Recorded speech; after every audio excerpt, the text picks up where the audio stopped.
મને બધું જાણીને તારી ભીખ રાખે છે કોણ? પેઢી દર પેઢી હે પ્રભુ તું છે આશ્રય મારો રે. પેઢી દર પેઢી હે પ્રભુ તું છે આશ્રય મારો રે. તોપ ચલાવો. હાલેલુયા. તોપ ચલાવો. હાલેલુયા. તોપ ચલાવો. હાલેલુયા. પ્રભુનો આભાર માનીએ છીએ એના અદ્ભુત પરાક્રમી વચનોના માટે. અને પાછલા દિવસોમાં આપણે પ્રકટીકરણનો 15મો અધ્યાય અને એની અંદરની જે બાબતો પવિત્ર આત્મા દ્વારા પ્રભુએ આપણને જે શીખવી સમજણ આપી અને એ સમયની અંદર 7 કોપના પ્યાલા જે 7 દૂતો હતા એમને આપવામાં આવ્યા. અને જે બાબતો આપણે પાછલા દિવસોમાં આપણે જોઈ હતી અને ત્યારબાદ એ મંદિર એ ધુમાડાથી ઈશ્વરના ગૌરવથી અને પ્રભુના પરાક્રમથી ભરાઈ ગયું. અને પૃથ્વી પર જે કોપ નો સમય, જે કોપના દિવસો આવવાના છે એની કહેવાય કે અગમવાણી અથવા ભવિષ્યવાણી એ 15મા અધ્યાયમાં આપણે જોઈ. અને ત્યાર પછી 16મા અધ્યાયની અંદર ત્યાં આગળ પહેલી કલમમાં લખ્યું છે કે ત્યાર પછી મેં મંદિરમાંથી એક મોટી વાણી સાંભળી. અને આ જે બાબતો છે એ હવે પરિણામ તરફ આગળ લઈ જઈ રહી છે. અથવા જે ઈશ્વરનો જે કોપ છે, જે 7 કોપના પ્યાલાની વાત આપણે જોઈ હતી. અને એ જે 7 કોપના પ્યાલા છે એ પૃથ્વી પર રેડવાના છે. એ સમયે મેં કહ્યું હતું કે આ જે કોપના પ્યાલા પૃથ્વી પર રેડવામાં આવશે અથવા નાખવામાં આવશે એ ઈશ્વરનું ન્યાય શાસન નથી. ઈશ્વર એ પૃથ્વીના લોકોનો એ ન્યાય કરતો નથી. અને કોપ એ કાયમી શિક્ષા પણ નથી. એ કોપમાંથી બહાર નીકળવાના માટે, એ કોપમાંથી બચી રહેવાના માટે અથવા એ કોપની અંદર દેવનો પ્રેમ એ જગતના લોકોના ઉદ્ધારના માટે છે. અને એક આશા કે આ કોપની મારફતે અથવા આ શિક્ષાની મારફતે કદાચ મારા લોકો તથા જગતના લોકો જે છે એ આ અનર્થોથી બચી જાય અને પાછા આવે. વર્ષો અગાઉ પ્રકટીકરણ દ્વારા પ્રભુએ આપણને તૈયાર કર્યા છે. એવું નથી કે પ્રકટીકરણ એ યોહાનને સ્વપ્ન આવીને લખી દીધું. પવિત્ર આત્મા વગર આ જે પ્રકટીકરણ છે, જે ઈશ્વરનું જે ભવિષ્ય વચનો છે, જે ભવિષ્યવાણી છે, એ પવિત્ર આત્મા વગર કોઈ માણસ લખી શકે નહીં. અને એટલા માટે તમે પ્રકટીકરણના પુસ્તકમાં વાંચો, 2 કે 3 જગ્યા પર એવું લખ્યું છે કે આ વાત વિશ્વાસ યોગ્ય છે અને તું લખ. અને યોહાનને પવિત્ર આત્માએ આ સમજણ આપી અને એટલા માટે પવિત્ર આત્માના સામર્થ્યમાં યોહાને ઈશ્વરનું જે દર્શન છે, જે પ્રકટીકરણ છે એ નોંધ્યું. અને એટલા માટે 16મા અધ્યાયની અંદર જે આત્મિક ચેતવણી આપણને આપવામાં આવી છે, આત્મિક રીતે આપણે બચી જઈએ, આપણો નાશ ના થાય. અને એટલા માટે આપણને અત્યારથી તૈયાર કરવામાં આવે છે. હાલની અંદર આ કોપના પ્યાલા રેડવામાં આવ્યા નથી. હજુ એની શરૂઆત થઈ ગઈ છે. પણ બનશે ચોક્કસ. ઈશ્વરનું વચન છે અને પ્રભુનું વચન એ જે ફળ આપવા વિના અથવા જે બાબતો છે એના વગર એ પ્રભુની પાસે પાછું ફરશે નહીં. અને એટલા માટે જ્યારે આત્મિક જીવનની વાત છે અને આત્મિક કોપથી બચવા, આત્મિક ચેતવણીની વાત છે અને પ્રભુ આપણને બચાવવા માંગે છે, ત્યારે આપણે જેટલું સાંભળ્યું, જેટલું સમજ્યા, જેટલું વાંચ્યું અને એના દ્વારા આપણને જે સમજણ મળી એ બધા થકી આપણે આપણા આત્મિક જીવનની અંદર એ વૃદ્ધિ પામીએ છીએ. અને એટલા માટે એક સમય એવો આવશે કે એ સમયની અંદર આ પ્રભુ એનો કોપ દુનિયા પર, પૃથ્વી પર નાખશે. અને એ સમયની અંદર આપણી સી હાલત થશે એ આપણે આગળ જોવાના છે. પણ આ જે બાબત હું તમારે આગળ કહેવા માંગુ છું કે આ જે કોપ છે એ કોપની અંદર વિશ્વાસીઓનો બચાવ થશે. જે લોકો પ્રભુ ઈસુ ખ્રિસ્તને જાણે છે, પ્રભુ ઈસુ ખ્રિસ્તને ઓળખે છે, પ્રભુ ઈસુ ખ્રિસ્તને પોતાના તારનાર તરીકે જેમણે સ્વીકાર્યા છે, એમના માટે એવું કહે છે બાઇબલમાં, આપણે જોઈશું આગળ, કે તેઓ બચી જશે. હવે ખ્રિસ્તીઓમાં પણ કેટલાક આળા ચાલનારા છે. ખ્રિસ્તીનું લેબલ લાગી ગયું, ખ્રિસ્તી બની ગયા, એટલે એનો મતલબ એવો નથી કે જ્યારે ઈશ્વરનો કોપ જો ઇઝરાયલની પ્રથમ અને એની પસંદગી પ્રજા હોય, એની પવિત્ર પ્રજા હોય અને આખા જગતમાંથી ઇઝરાયલને પ્રભુએ અલગ કર્યું હોય, અને જો પ્રભુ ઇઝરાયલ પર કોપ કરતો હોય, એને શિક્ષા કરતો હોય, એને અરણ્યમાં મારી નાખતો હોય, તો બીજા માટે કેમ નહીં? ખ્રિસ્તીઓ છે, વિશ્વાસીઓ છે, પણ વિશ્વાસીઓની અંદર, ખ્રિસ્તી મંડળીઓની અંદર પણ કેટલાક એવા છે કે જે આળા ચાલે છે. અને એટલા માટે આપણે કોઈનો ન્યાય નથી કરતા કે આ માણસ આળો ચાલે છે ને આ માણસની વર્તણૂક ખરાબ છે. ન્યાય કરવાનું કામ એ પ્રભુનું છે, એ પ્રભુ નક્કી કરશે. યોહાન 3:16 પ્રમાણે અત્યારે તો પ્રભુ પ્રેમ જ કરે છે, અને યોહાન 3:17 પ્રમાણે હજુ પ્રભુ ન્યાયનો સમય આવ્યો નથી, અને પ્રભુ કે છે તું ન્યાયસર બેઠો નથી, અત્યારે પ્રેમ જ ચાલે છે, કૃપા જ વહેતી છે બચવાના માટે અને બચાવવાના માટે. પણ જે લોકોએ પ્રભુ ઈસુ ખ્રિસ્તને પોતાના તારનાર તરીકે સ્વીકાર્યા છે, એમના માટે જે મહત્વની બાબત છે કે પ્રભુ એમને બચાવશે. એ કોપના સમયમાં પ્રભુ એમનું રક્ષણ કરશે. એ કોપના સમયમાં પ્રભુ એમને ઉગારી લેશે, બચાવી લેશે. ક્યારે? કે જ્યારે આપણે પ્રભુ ઈસુ ખ્રિસ્તને પોતાના તારનાર તરીકે સ્વીકાર્યા છે. 16મી કલમમાં એવું લખ્યું છે કે ત્યાર પછી મંદિરમાંથી નીકળતી એક મોટી વાણી સાંભળી. અહીંયા આગળ જે વાણી સાંભળવાની વાત છે, એ વાણી જે સાંભળવામાં આવી, કોણ બોલ્યું? કોઈ દૂત નથી બોલ્યો, પણ કોણ બોલ્યું છે? ઈશ્વર પોતે બોલ્યો છે. અને એટલા માટે ઈશ્વર જ્યારે પોતે બોલે ત્યારે એ એનું વચન હોય, એ એના શબ્દો હોય. અત્યારે આપણે ઈશ્વરની વાણી સાંભળતા નથી. બાઇબલમાં બે વ્યક્તિઓના, ઘણા બધા લોકોએ પ્રભુની વાણી સાંભળી છે, પણ બે માણસો એવા છે કે જેમણે વાણી પણ સાંભળી અને પ્રભુનો પ્રકાશ પણ જોયો. મૂસા અને સાઉલ. મૂસા સાથે પ્રભુએ વાત કરી ત્યારે એને માત્ર પ્રકાશ દેખાયો, અને સાઉલ ઘોડા પરથી પડ્યો ત્યારે એણે ઈસુ ખ્રિસ્તનો અવાજ સાંભળ્યો અને કહ્યું કે તું મને કેમ સતાવે છે, અને એણે બહુ મોટો પ્રકાશ જોયો. એટલે વાણી એ સમયમાં સંભળાતી હતી, પ્રભુ એના લોકોની સાથે વાત કરતો હતો અને એમને બચાવવાના માટેના એમને વચનો કહેતો હતો. પણ હાલના સમયમાં અને સંજોગોમાં હવે આપણે દેવની વાણી સાંભળતા નથી, પણ દેવની વાણી એના સેવકો દ્વારા, પ્રબોધકો દ્વારા, મિશનરો દ્વારા, સુવાર્તિકો દ્વારા અને પ્રાર્થનાઓ દ્વારા, બાઇબલ દ્વારા એ પ્રભુ એની વાણી આપણને સમજાવે છે. અને પ્રભુનું જે વચન છે એ વચન એ ઈશ્વરની વાણી છે.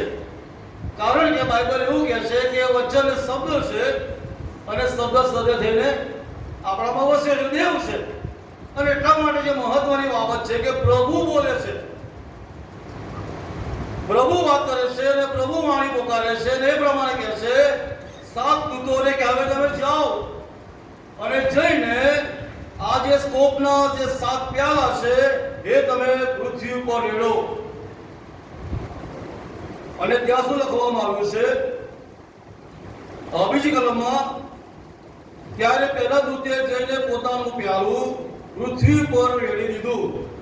એટલે જે માણસો પર સ્વાપદની છાપ હતી અને જેઓ તેની મૂર્તિને પૂજતા હતા તેઓને ત્રાસદાયક તથા પીડાકારક ગારું ગયું. અહીંયા આપણી પ્રભુનું વચન આપણે બહુ સ્પષ્ટ કહે છે. ત્યારે પહેલા દૂતે એ પૃથ્વી પર દેવના કોપનો પ્યાલો રેડ્યો ત્યારે કહે છે કે જે માણસો સ્વાપદ એટલે શેતાન, ખ્રિસ્ત વિરોધી, અને જે માણસે સ્વાપદની છાપ પોતાના શરીર પર લીધી હશે અને જ્યારે મૂર્તિની પૂજા કરી હશે, એ લોકોની ઉપર ઈશ્વરનો કોપ આવશે અને પીડાકારક અને ત્રાસદાયક ઘણાનું થશે. નિર્ગમની અંદર આપણે જોઈએ છે જ્યારે ઈશ્વરે મૂસાને મોકલ્યો અને મિસ્રમાં ગયો અને જ્યારે ગુમરા લોકોને થયા, બાઇબલમાં બહુ સ્પષ્ટ લખ્યું છે કે આખા મિસ્રમાં બધાને થયા, ઇઝરાયલીને થયા. જે અનર્થો મિસ્રમાં પ્રભુએ કર્યા એ બધા જ અનર્થોમાં એણે એના લોકોને બચાવ્યા છે. એ અનર્થોનો ભોગ ઇઝરાયલીઓ બન્યા નથી, માત્ર ને માત્ર જે ભોગ બન્યા એ મિસ્રીઓ બન્યા. અને એટલા માટે પ્રભુની પાસે સત્તા છે, પાવર છે કે આ ભયંકરની બાબતોમાં જ્યારે એનો કોપ રેડશે ત્યારે કોપની અંદર પ્રભુ એના લોકોને આ ત્રાસદાયક અને પીડાકારક ધારાથી બચાવશે. હવે જ્યારે છાપની વાત આવે છે કે માણસો પર સ્વાપદની છાપ મારેલી હશે. સ્વાપદની છાપ એટલે શું? અત્યારે તમે જો યુટ્યુબ પર વિડીયો જુઓ તો ચિપ્સ નાખવામાં આવે છે, 666 નો માર્કો એ મારવામાં આવે છે, અને ઘણી બધી બાબતો એ શરીર ઉપર છાપ રૂપે એ લોકો લગાવે છે. બ્રાન્ડેડ જે વસ્તુ હોય, કપડો હોય કે પછી ઇલેક્ટ્રોનિક્સ વસ્તુ હોય કે કોઈ પણ, અને જ્યારે બ્રાન્ડેડ વસ્તુને આપણે પારખવી હોય તો એની ઉપર એનો જે માર્કો છે, જે છાપ મારવામાં આવી છે, એનાથી આપણને ખબર પડે કે આ રીબોકના બૂટ શૂઝ છે, આ એલજી નું ટીવી છે, અને એ જે માર્કર મારેલો હોય અથવા જે છાપ મારેલી હોય એ છાપના થકી એ પ્રોડક્ટ્સની આપણને ઓળખાણ થાય છે કે આ એલજી કંપનીનું છે, આ સેમસંગ કંપનીનું છે, આ વર્લપૂલનું છે વગેરે. અને એટલા માટે જે બ્રાન્ડ છે એ પોતાની બ્રાન્ડની જે પ્રોડક્ટ છે એના પર એનો પોતાનો માર્ક મારે છે, છાપ મારે છે, જેથી કરીને એની ઓળખ થાય કે આ મિત્સુબિશીનું છે. એવી જ રીતે અહીંયા લખવામાં આવ્યું છે કે માણસો પર સ્વાપદની છાપ. એટલે સ્વાપદની છાપ એટલે શું? સ્વાપદની છાપ જોઈએ પહેલા આપણે બીજી બાબત કહેવા માંગુ છું. ગલાતી તેનો 6ઠો અધ્યાય અને 17મી કલમમાં એવું લખ્યું છે, ગલાતી 6ઠો અધ્યાય અને 17માં એવું કહે છે કે હવેથી કોઈ મને તસ્દી ન આપે, કેમ કે મારા શરીર પર પ્રભુ ઈસુના ચિહ્નોની છાપ મારેલી છે. હવે પાઉલ એવું કહે છે કે હવે મને કોઈ તસ્દી ન આપશો, કારણ કે મારા શરીર ઉપર ખ્રિસ્તની છાપ મારેલી છે. હવે બે બાબતોની અંદર છે. એક બાબત કે જે એણે જે પીડામાંથી પસાર થયો, કરંથીના પત્રમાં લખ્યું છે એનું વાળ ભાગી ગયો, એને સોટીઓથી મારવામાં આવ્યો, અને એને કેદખાનામાં ગોળવામાં આવ્યો, એને પથ્થરે મારવામાં આવ્યો, એને કોરડા મારવામાં આવ્યા.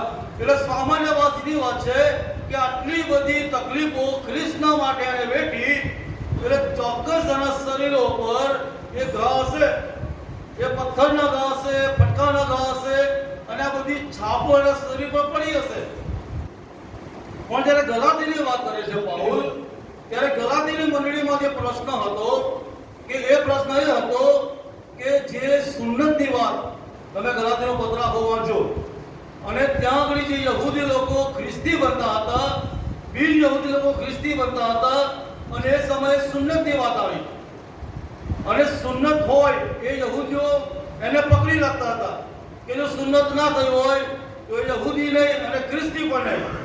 અને એના માટે પાઉલ બહુ સરસ બાબતો, તમે ગલાતીનો પત્ર વાંચો, ત્યાં એવી સમજણ આપે છે કે બાહ્ય સુન્નત, બાહ્ય જે બાબતો છે એ મહત્વની નથી, પણ તમારી આંતરિક સુન્નત થવી જોઈએ. આંતરિક રીતે તમારું હૃદય, મન એ બદલાવવું જોઈએ. અને જ્યારે આંતરિક રીતે બદલાઈએ છે ત્યારે એ ખ્રિસ્તની છાપ એ આપણા જીવનોમાં પ્રગટ થાય છે.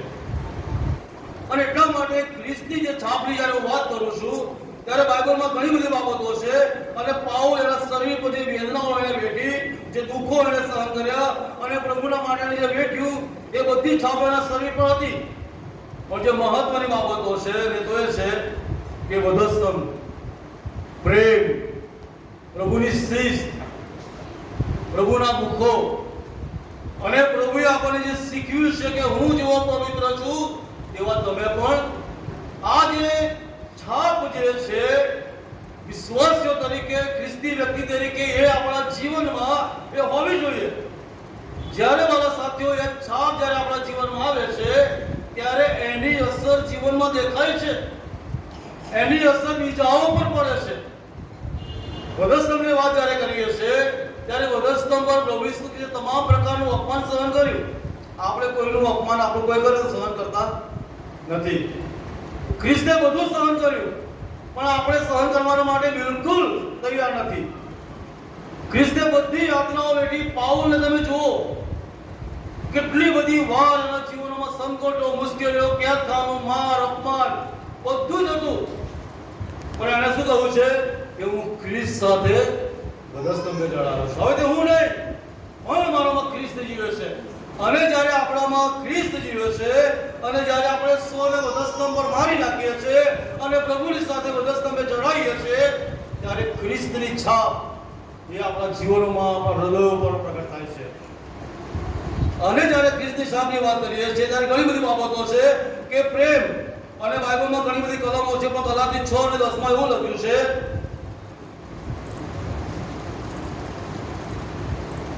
માટે જેમ પ્રસંગ મળે તેમ આપણે બધાનું અને વિશેષ કરીને વિશ્વાસના કુટુંબના જે છે તેઓનું સારું કરીએ. આ વિશ્વાસીની ઓળખ, આ વિશ્વાસીના જીવનમાં પ્રભુની છાપ મારેલી છે, એના પર પ્રભુનો માર્ક કરેલો છે, અને આ મારો વિશ્વાસી છે. શરૂઆતમાં જ્યારે ખ્રિસ્તી લોકો ઉદ્યોગમાં ઓળખાયા ત્યારે એમની કરણીઓ, એમના કાર્યો, એમનો વિશ્વાસ, એમની પ્રભુ પ્રત્યેની આસ્થાઓ અને આ બધી બાબતો જોઈને કહ્યું કે આ ખ્રિસ્તીઓ છે. એમને ખ્રિસ્તીઓ કહેવામાં નહોતા આવ્યા, પણ એમનું વર્તણૂક, એમના વિચારો, એમનો વ્યવહાર, અને એટલા માટે ગલાતીનો પાઉલ કહે છે કે જેમ પ્રસંગ મળે તેમ આપણે બધાનું વિશેષ કરીને વિશ્વાસના કુટુંબમાં જે છે તેઓનું સારું કરીએ. આ જે શું થાય છે, વિશ્વાસના કુટુંબો તરીકે આપણે મંડળી તરીકે છીએ ત્યારે મંડળીની અંદર ઘણી બધી વખત આપણે બીજાઓના માટે નુકસાનકારક કરીએ છીએ. ઘણા લોકોના મોએ કે મુખે આપણે સાક્ષીઓ સાંભળીએ છીએ બીજાને નુકસાન કરવાની બાબતો. વિશ્વાસ વ્યવહાર આપણે કહ્યું હતું કે એક દીકરી એક માણસના વ્યવહારના કારણે આખો ધર્મ ચેન્જ કરી નાખ્યો, આખો પંથ બદલી કાઢ્યો. આવી ઘણી બધી બાબતો આપણા જીવનમાં બને છે. એટલા માટે આજે પ્રભુ તમને ને મને કે જ્યારે પ્રભુની છાપની વાત કરું છું ત્યારે વિશ્વાસીઓ તરીકે, વિશ્વાસીના કુટુંબો તરીકે જો વિશ્વાસમાં છે, વિશ્વાસીના કુટુંબમાં છે, તેઓનું અતિ સારું કરવાના માટે તમારી ને મારી ફરજ બને છે. અને એટલા માટે શિસ્ત અને પવિત્રતા, બાઇબલ એવું કહે છે કે જેવો હું પવિત્ર છું તેવા તમે પવિત્ર થાઓ. વિશ્વાસીના જીવનની આ છાપ છે, એના આંતરિક જીવનમાં, એના બાહ્ય જીવનમાં. અમે પ્રાર્થના કરતા શીખ્યું જેમ અમે અમારા ઋણીઓને માફ કરીએ છીએ તેમ તમે અમારા અપરાધોને માફ કરો. અને એ જગ્યામાં માતાની સુપાત હતો તેમાં બીજી વારમાં પ્રભુએ ના કહ્યું. પ્રાર્થના પૂરી થઈ જાય ને પછી તમે વાંચો, પછી પણ પ્રભુએ કહ્યું આની આ જ વાત કે જો તમે માફ કરશો તો તમને માફ કરવામાં આવશે. આ જે છાપ છે એની વાત કરું છું. વિશ્વાસીઓ તરીકે જ્યારે પ્રભુએ આપણને આ જગતમાં સ્થાપિત કર્યા છે ત્યારે બાઇબલ બહુ સ્પષ્ટ કહે છે કે આપણે ઈસુના ગુણોને બીજાઓની આગળ પ્રગટ કરીએ, બીજાઓની આગળ આપણે સારી છાપ અને સારી સાખ મૂકીએ. અને જ્યારે એ પ્રમાણે કરીએ છીએ ત્યારે એની અસર એ લોકો પર દેખાય છે, ત્યારે લોકોની પર એ પ્રકાશ અને ઉજવળો પડે છે. વિશ્વાસીઓ તરીકે અને ખ્રિસ્તી બાળકો તરીકે તારા સાથીઓ પાઉલ આગળ આપણે કહે છે ખ્રિસ્ત વિશ્વાસીના કુટુંબોનું સારું કરવું. એટલા માટે અહીં પ્રેક્ટિકલમાં દર્શનમાં પ્રભુ કહે છે કે જેઓના શરીર ઉપર સ્વાપદની છાપ હતી. એટલે સ્વાપદની છાપ કરી તો પાઉલ ગલાતીના પત્રમાં જ કહે છે, ગલાતી 5મો અધ્યાય ત્યાં લખવામાં આવ્યું છે પ્રમાણે 19 થી આગળ કે દેહના કામ તો ખુલ્લા છે, વ્યભિચાર, અપવિત્રતા, લંપટપણું, મૂર્તિ પૂજા, જાદુ, વૈરભાવ, ગરજા, ગંદા, ઈર્ષા, ક્રોધ, ખટપટ, ગુસ્સા, પક્ષાપક્ષી, દેખાય, ઝાટકાઈ, વિલાસ તથા એવાના કામ જેઓ કરે છે જે પહેલા મેં તમને ચેતવ્યા હતા તેઓ વિશે હમણાં પણ ચેતવું છે કે જેઓ એવા કામ કરે છે તેઓ દેવના રાજ્યનો વારસો પામશે નહીં. સ્વાપદની છાપ એ આ છે. સ્વાપદની છાપ એ વાલા શબ્દ જો આપણા જીવનમાં આ બધી બાબતો છે, અપવિત્રતા છે, લંપટપણું છે, ઈર્ષા છે, કજ્જાકંકાર છે, ક્રોધ છે, કટપટ છે, કુસમ છે, નફરત છે, આ બધી જે બાબતો છે એ સ્વાપદની બાબતો છે. અને જો આપણા વ્યક્તિગત જીવન ઉપર આમાંની એક પણ બાબત છે તો તમારા અને મારા જીવન પર એ સ્વાપદની છાપ છે. સ્વાપદની છાપ છે. પુનર્નિયમ તમે 28મો અધ્યાય વાંચો અને ત્યાં આગળ 27મી કલમમાં એવું લખ્યું છે. પુનર્નિયમ 28મો અધ્યાય 27માં એવું કહે છે કે મિશ્રના ગુમરાથી તથા ગાંઠિયા રોગથી તથા રક્તપિત્તથી તથા ખસથી યહોવા તને મારશે ને તેમાંથી તું સાદો થઈ શકશે નહીં. પુનર્નિયમ 28મો અધ્યાય 14 કલમો એ આશીર્વાદની વાત છે અને 15 થી આગળ તમે જુઓ તો એ શ્રાપની વાત છે. જ્યાં પ્રભુ કહે છે કે જેવો તમે મારી વાણી સાંભળશો, ખંતી તેને પાળશો અને જે આજ્ઞા હું તમને આપું છું એ તમે અમલમાં મૂકશો, તમે આશીર્વાદ થશો. પણ જો તમે નેગેટિવમાં જશો તો ત્યાં આગળ બધી બાબતો લખી છે. એમાં કુમડાની વાત લખી છે, એમાં રક્તપિત્તની વાત લખી છે, એમાં ખસની વાત લખી છે. અને 37માં એવું લખ્યું છે, 28:37માં તો કહે છે અને જે સર્વ પ્રજાઓમાં યહોવા તને લઈ જશે તેઓ મધ્ય તું આશ્ચર્યરૂપ તથા કહેવતરૂપ તથા કહાણીરૂપ થઈ પડશે. વિચાર કરો, કહાણીરૂપ થઈ જઈશું, કહેવતરૂપ બની જઈશું. અને એટલા માટે મારા સાથીઓ, તમારો મારો પ્રભુ એ તમને ને મને બચાવવા માંગે છે. એ કોપના દિવસ આવશે, એ દેવ કોપનો પ્યાલો પૃથ્વી પર રહેશે ત્યારે સ્વપદની છાપ જેના પર હશે અને જેઓ મૂર્તિ પૂજા કરી હશે. હવે જ્યારે મૂર્તિ પૂજાની વાત કરીએ છીએ આપણા મગજમાં શું આવે? હિન્દુ ના જે દેવ દેવીઓ છે એની વાત આવે. પણ બાઇબલ શું કહે છે? તમે કોલોસીનો પત્ર વાંચો 3 અધ્યાય 5મી કલમ. કોલોસી 3, 5 અને 6 કલમમાં એવું લખ્યું છે, એ માટે પૃથ્વી પરના તમારા અવયવો એટલે વ્યભિચાર, અશુદ્ધતા, વિષયવાસના, ભૂંડી ઈચ્છા તથા દ્રવ્યલોભ જે મૂર્તિ પૂજા છે તેઓને મારી નાખો. કેમ મારી નાખો? એ કામોને લીધે આજ્ઞાભંગ કરનારા પર દેવનો કોપ આવે છે. બહુ સ્પષ્ટ કહે છે મૂર્તિ પૂજા શું છે. એફએસી 5 અને 5.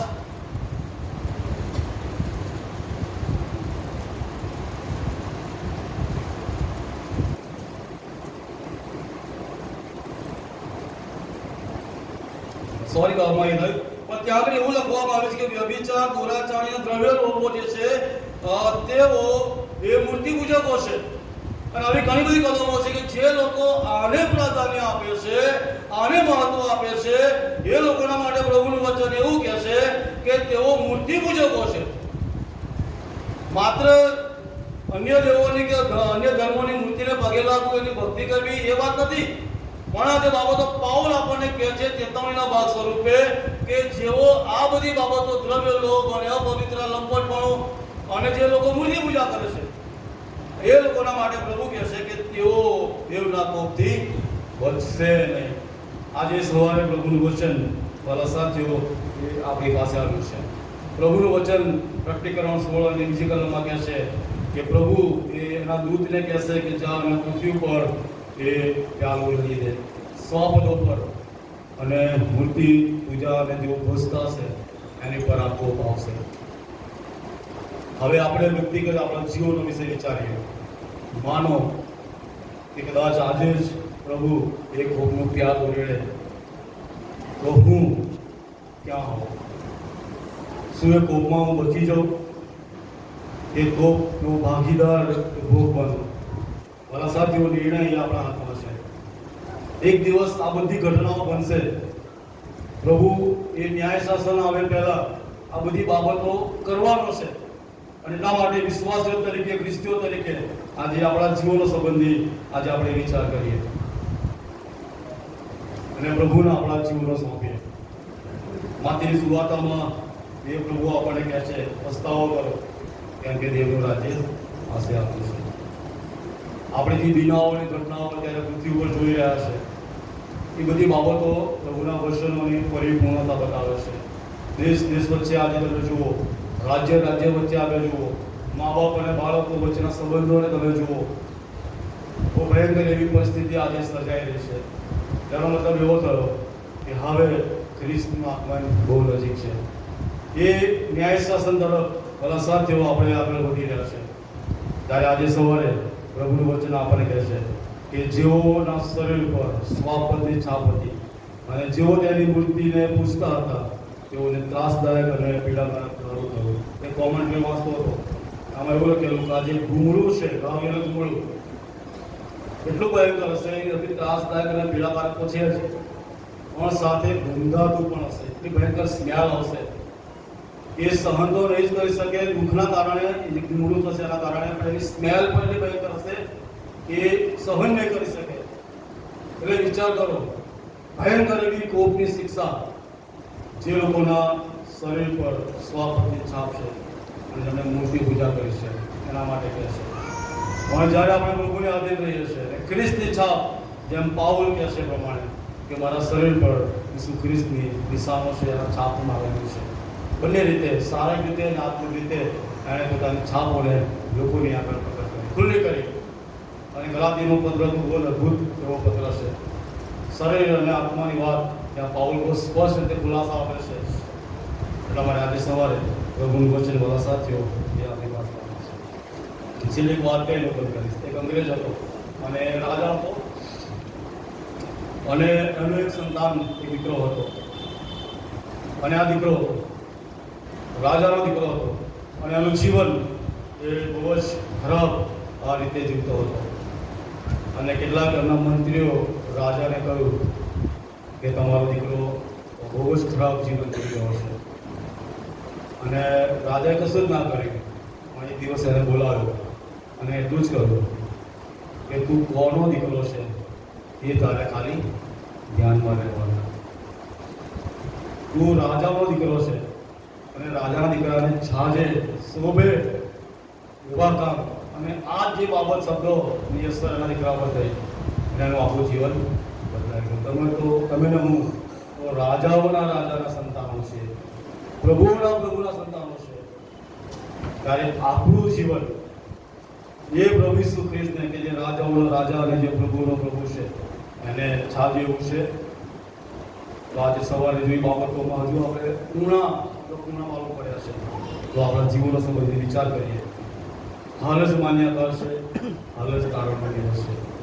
પ્રભુ આપણે બધા વચનો સમજવા માટે સહાય પ્રાર્થના કરીએ અને આપણા મસ્તકો એ પ્રભુની આગળ નમાવીએ અને પ્રાર્થનામાં જઈએ ને એ જ કરી તારા ગુસ્સા અને કોપના બને એ આપણે ગાવાના છે. અને સોંગસ્ટરમાં જો મારી સાથે જોડાવા માંગતો હોય તો આ ગીતમાં એવું જોડાઈ શકે છે. ગીતશાસ્ત્ર 90 અને તેની 11મી કલમ. તારા ગુસ્સાને કોપના બળને ઓળખી લે છે કોણ? તારા ગુસ્સાને કોપના બળને ઓળખી લે છે કોણ? અને એ બધું જાણીને તારી ભીખ રાખે છે કોણ? અને એ બધું જાણીને તારી ભીખ રાખે છે કોણ? પ્રાર્થના કરીએ. સર્વશક્તિમાન પ્રભુ, મેં તમારો આભાર માનીએ છીએ. તમે અમને આ જગતમાં અલગ કર્યા, તમારું નામ આપ્યું, તમારી ઓળખ આપી અને પ્રભુ અમારા તમામ પ્રકારના અપરાધો, ગુનાઓ કે જે પ્રભુ જ્યારે અમે શૈતાનના બંધનમાં હતા, એની ગુલામી કર્યા હતા અને કરતા હતા, પણ એ બધામાંથી પ્રભુ તમે અમને બહાર લાવ્યા. અમારા તમામ પ્રકારના અન્યાયો અને પાપોને તમારા દીકરા પ્રભુ ઈસુ ખ્રિસ્તના રક્તમાં પ્રભુ તમે ધોઈ નાખ્યા. તમે અમને શુદ્ધ અને પવિત્ર બનાવ્યા અને તમારા લોકો તરીકે આ જગતમાં તમે અમને અજવાળા તરીકે મૂક્યા. ખ્રિસ્તી નામ આપ્યું, ખ્રિસ્તી ઓળખ આપી, તમારો જુવાળો, તમારો પ્રકાશ પ્રભુ અમને આપ્યો. અને પ્રભુ તમારું મન અમને આપ્યું, નવી ઉત્પત્તિ, નવું સર્જન પ્રભુ તમે અમને કર્યા. અને આ જગતમાં જ્યારે પ્રભુ તમે અમને જ્યોતિઓના જેવા મૂક્યા છે, ત્યારે પ્રભુ જે ગુણ તમારામાં હતા, તમારા શિષ્યોએ પ્રભુ ગુણોને અપનાવ્યા અને બહુ અદભુત રીતે પ્રભુ આ પૃથ્વી પરની અંદર મંડળ બાંધવા માટે એમણે પોતાના જીવનોને ભોગી દીધા. આજે સવારે પ્રભુ અમે મારી ચાકોને તમારા હાથોમાં પ્રભુ સોંપીએ છીએ. આ પ્રભુ એવી કોઈ પણ બાબત કે જે સ્વાપદના ગુના હેઠળ અમને લાવે છે, એવી કોઈ પણ બાબત કે જે સ્વાપદની છાપ સમાન અમારા જીવનોમાં અને અમારા શરીરોમાં અને અમારા હૃદયોમાં પ્રભુ છે, તો આજે મેં ફરી એકવાર પ્રભુ તમારી આગળ નમીએ છીએ. તમે દયાળુ દેવ છો, કોપ કરવામાં ધીમા અને કૃપા કરવામાં ઉતાવળા પ્રભુ છો. માણસ જાત છે અને પ્રભુ અમે ઘણી બધી વાર તમારાથી ભટકી જઈએ છીએ, તમારાથી દૂર ચાલ્યા જઈએ છીએ અને તમને ન ગમતી બાબતો પ્રભુ અમે કરી બેસીએ છીએ. પણ આજે પ્રભુ અમે મારા જીવનોને તમારી આગળ મૂકીએ છીએ. ફરી એકવાર તમારું લોહી પ્રભુ મારા જીવનોના માટે માંગીએ છીએ. પ્રભુ તમે તમારું લોહી અમારા પર આવવા દો અને તમામ પ્રકારની જે અશુદ્ધતાઓ છે, તમામ પ્રકારની જે સ્વાપદની છાપો અમારા જીવનોમાં છે, જે શરીરના કામો જે ખુલ્લા છે, એ બધી જ બાબતોને પ્રભુ ઈસુ ખ્રિસ્ત તમારા લોહીમાં અમારા જીવનોમાં પ્રભુ દૂર કરો. અને ફરી એકવાર પ્રભુ તમે અમને શુદ્ધ અને પવિત્ર કરો. અને પ્રભુ જે કન્યા તમે લેવા આવવાના છો, એ કન્યા તરીકે અમે આ પૃથ્વી ઉપર તૈયાર થઈએ એવી કૃપા થવા દેજો. પ્રભુ કોપનો પ્યાલો જો પૃથ્વી પર રેડવામાં આવે તો પ્રભુ એ સમયોમાં તમારી કૃપા અમારી સાથે રહે. અને પ્રભુ અમે તમારી દયામાં બચી જઈએ એ માટે પ્રભુ તમે અમારી મદદ કરો. અમારી મંડળીને, મારે કે કુટુંબને પ્રભુ તમારો આશીર્વાદ આપો. અમે પ્રભુ ભાઈઓ તરીકે છે, શરીર તરીકે અમે પ્રભુ જોડાયેલા છીએ, ત્યારે પ્રભુ એકબીજા પર પ્રેમ કરવાના માટે, એકબીજાને વાણ આપવાના માટે, એકબીજાને આધીન થવાના માટે, એકબીજાને ઉત્તેજન આપવાના માટે, એકબીજાને સહકાર આપવાના માટે, એકબીજા માટે પ્રાર્થના કરવાના માટે, એકબીજા માટે વચન પુકારવાના માટે પ્રભુ તમે અમારો ભરપૂરીપણામાં ઉપયોગ કરો. ઈર્ષા દેખાય અમારા મુખમાંથી, હૃદયમાંથી પ્રભુ તમે દૂર કરો. અમારા જીવનો બીજાવવા માટે પ્રભુ ઉત્તેજનનું કારણ બને, અમારા જીવનો બીજાવવા માટે આશીર્વાદનું કારણ બને. આ પ્રભુ અમારા જીવન દ્વારા કોઈ વ્યક્તિ ઠોકરરૂપ ના બને, અમારા જીવન દ્વારા કોઈ નાશ ન જાય. એ માટે પવિત્ર આત્મા દેવ તમારું પરાક્રમ, તમારું સામર્થ્ય અમને આપો અને તમારા વિશ્વાસમાં પ્રભુ અમે ઉદ્ધળ બનીએ એવી કૃપા પ્રભુ તમે થવા દેજો. આજે જે કંઈ આપણા બાબતોના સંબંધમાં અમે પ્રભુ તમારી આગળ કરાર કર્યો છે અને એ સ્વાપદની છાપને તમારા લોહીમાં આજે પ્રભુ અમે દૂર કરી છે, ત્યારે પ્રભુ અમારો વિશ્વાસ વધારો. પવિત્ર આત્મા દેવ અમારા હૃદય, મનનો, શરીરનો કબજો તમે કંટ્રોલમાં લો અને શૈતાન ક્યાંય કોઈ રીતે ભાવી ના જાય તે માટે પ્રભુ તમારું લોહી સતત અમારી ઉપર પ્રભુ તમે રાખો. અમે પ્રેમના સંતાનો, વચવાના સંતાનો, દયાળુના બાળકો બનીએ અને બીજાઓના માટે આશીર્વાદનું કારણ બનીએ. તે માટે પ્રભુ તમારી કૃપા તમે થવા દેજો. અમારી જીભ પર, અમારા મુખ પર, અમારા વિચારો પર, અમારા હૃદય પર પ્રભુ તમારો કંટ્રોલ હોય, અમારી આંખો પર તમારો કંટ્રોલ હોય એવી કૃપા તમે થવા દેજો. બધા જ પ્રભુ તમારા હાથોમાં અમારા જીવનોને મૂકીએ છીએ. આ સગળું માંગ્યું અમારા મુક્તિદાતા પ્રભુ ઈસુ ખ્રિસ્તના નામમાં સાંભળો અને માન્ય કરો બાબા. આમેન. સર્વ ઊભા થઈએ અને આપણે ગાઈશું.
બધાની સાથે અમારી નડિયાદ સંકલ્પ અને વિશ્વાસીઓની સાથે હમણાંથી સદાને સંધિ